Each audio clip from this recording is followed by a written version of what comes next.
It's a little slice of island paradise, nestled snugly off Mackay at the doorstep to the Great Barrier Reef. For the 40 or so locals who live on Keswick Island, 32 kilometres off Mackay, this is in many respects their forever home, a magical part of the world, renowned for its aquatic and natural wonders. But that all changed in April last year when the state government handed over a long-term lease of the island to Chinese-based company China Bloom Pty Ltd.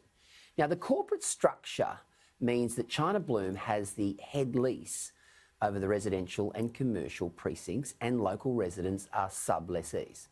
Now, since the Chinese company took over the 99-year lease about 18 months ago, things have got very different for locals on Keswick Island. And as you can see on the vision that we're seeing now, it is a magnificent, magnificent place. Most of the drama centres on access to the island, the erection of illegal structures and facilities allegedly bypassing local government and state laws. Now, according to locals, there have been attempts to block visitors with helicopter and aircraft access denied.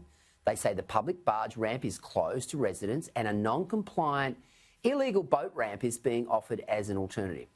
They even tried to get locals to fill out a form notifying the head lessee before they intended to travel to their own island, to their own home. They say a private aircraft owner was given 24 hours to remove his plane from the island after the takeover. Now, whistleblowers also say residents are being denied the opportunity to use their homes as Airbnbs. Small businesses are denied approval to operate. Beaches are blocked. Visitors are harassed, and even Indigenous locals are being slugged $100,000 as a bond if they want to sell their home. Now, there's a local action group there called the Keswick Island Progress Association. We'll be talking to one of its members very shortly. But they've written to the Chinese owners of China Bloom, the state and local government, and local federal MP George Christensen. George has been very active in this area. Now, it's understood the Chinese paid $7 million to the previous owner for the 99-year lease, which now has about 80 years to run. And it's the Department of Natural Resources that administers the lease. The residents say excavation works have disturbed turtle nesting areas, and this has been reported to the Mackay Council. The Chinese company argues there are very few turtles on the island. The last time we saw the turtle incident report, 20 particular instances had been recorded. The Chinese also say the island has just 5 permanent residents. Now, at a recent residents' meeting, the minutes showed 49 people attended. All of them were landholders.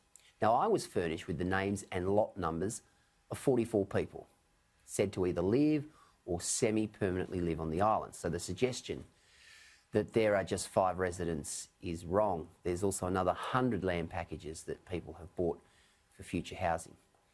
Now, the fear among locals in all of this is that the Chinese are, and this is them being quoted, trying to push us out and develop the island exclusively for rich Chinese. Shouldn't be happening. Shouldn't be happening in Queensland 2020. This island is owned by the Queensland government. It has assigned a 99-year lease to a company that ultimately on-sold it to a Chinese company. And the Department of Natural Resources has ultimate control over that property. It needs to intervene, and it needs to sort this out for Queenslanders who want their little slice of paradise retained. As I said, we'll talk to residents shortly. This is a good one for the new Great Barrier Reef Minister, Megan Scanlon.